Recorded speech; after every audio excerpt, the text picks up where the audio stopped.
How long is your book? Like War and Peace? Like, 900 pages? It's What? 150 pages or something like Well, that. that's not bad. Okay. No.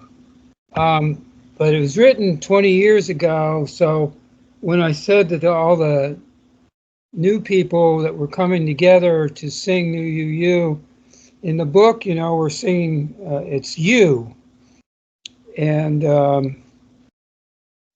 so forth, and, things like that. And some of my references are often about, they might be about soul or spirit or something like that. And not a lot of that. But as one example, there's an original early part of the book is, uh, let's see if I can remember this one well. The hero in this case is something like a seeker, and he's in the, he has a dream visions, we'll say, or he has the awareness that he's with some of the new guides, specifically Phubi Quants again, I think, going to the monastery, we'll say, that's in the mountains in the Himalaya.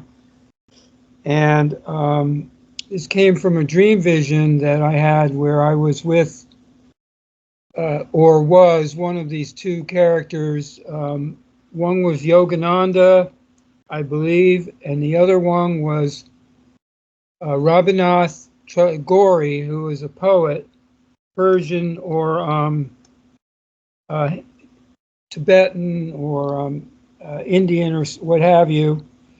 I think he's Indian, and they were standing on the high cliff, we'll say, overlooking an abyss of, or the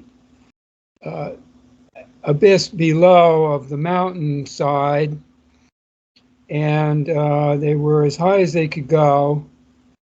And I think inside that place where that is, there's the sanctuary or monastery or what have you that has a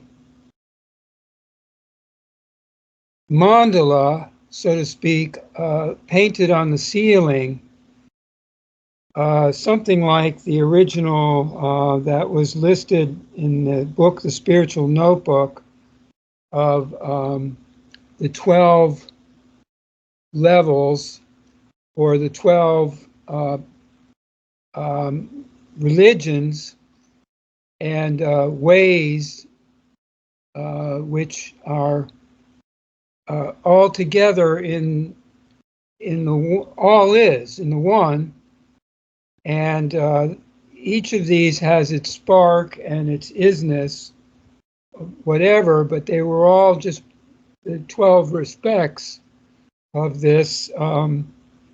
So I remembered that, and probably had, obviously had gone to see it inner wise.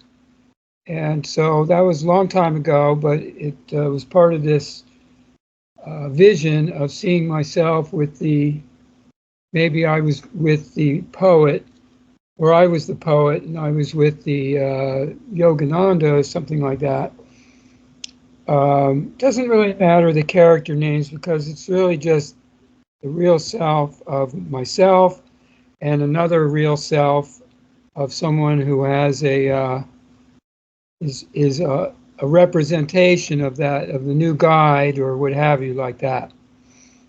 And so in the book, the traveler, the hero, had gone to China, and this is around the turn of the 19th century into the 20th century.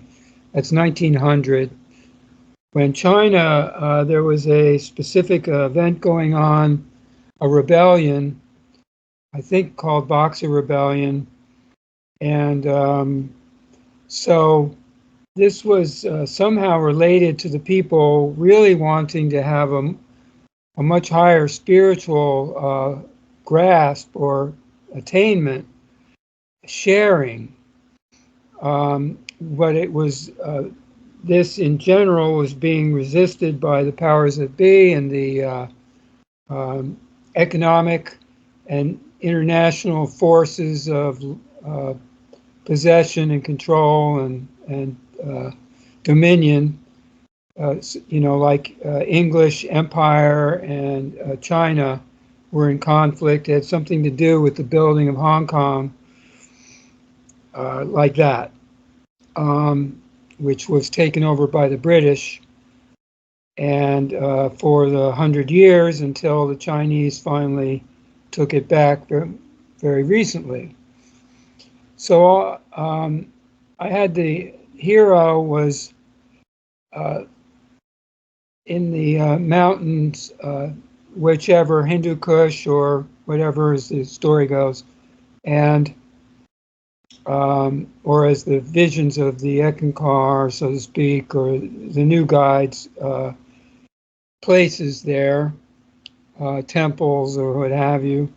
And of course, we became aware of the levels in the inner dimensions of different places and the levels, and something to do with these spiritual centers, we'll say, at each level, and so forth. And there's a set of the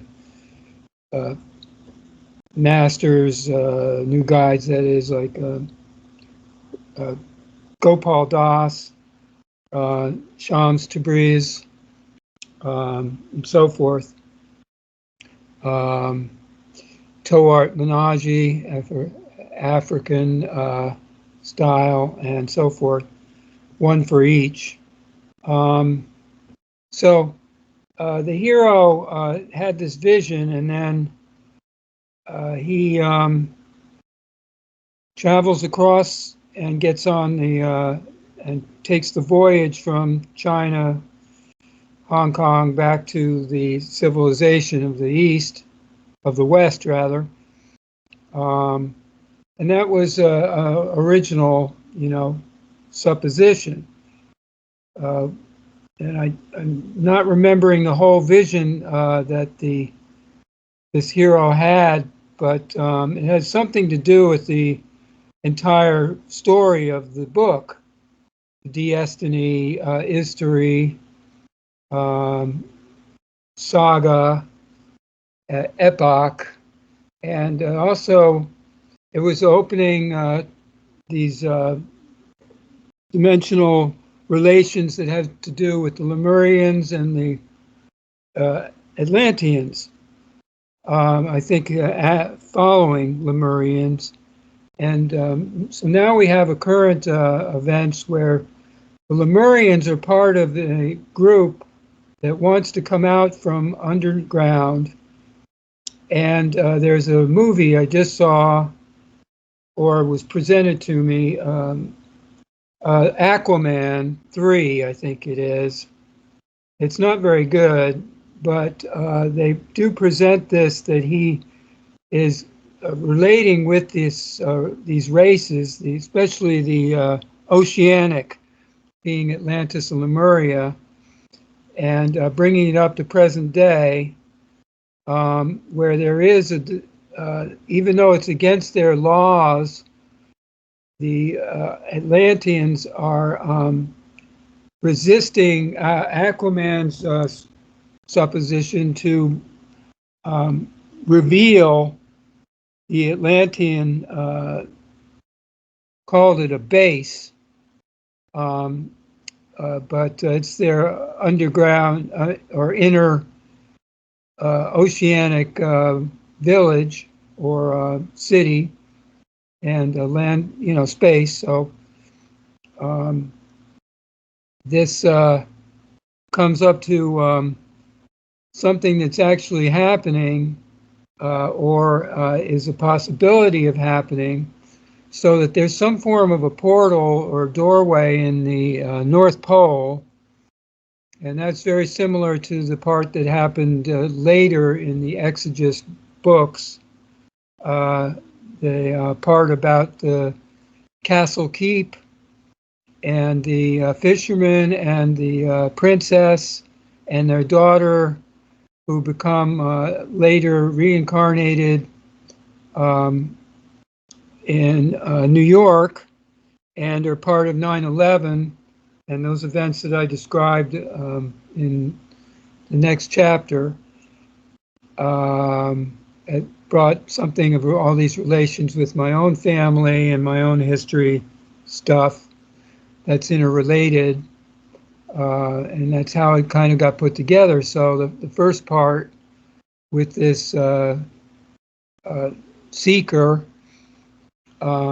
is similar to the journey, of soul that I had gone on and been on, and also relates to all, we get our past lives are all included, and that's another part.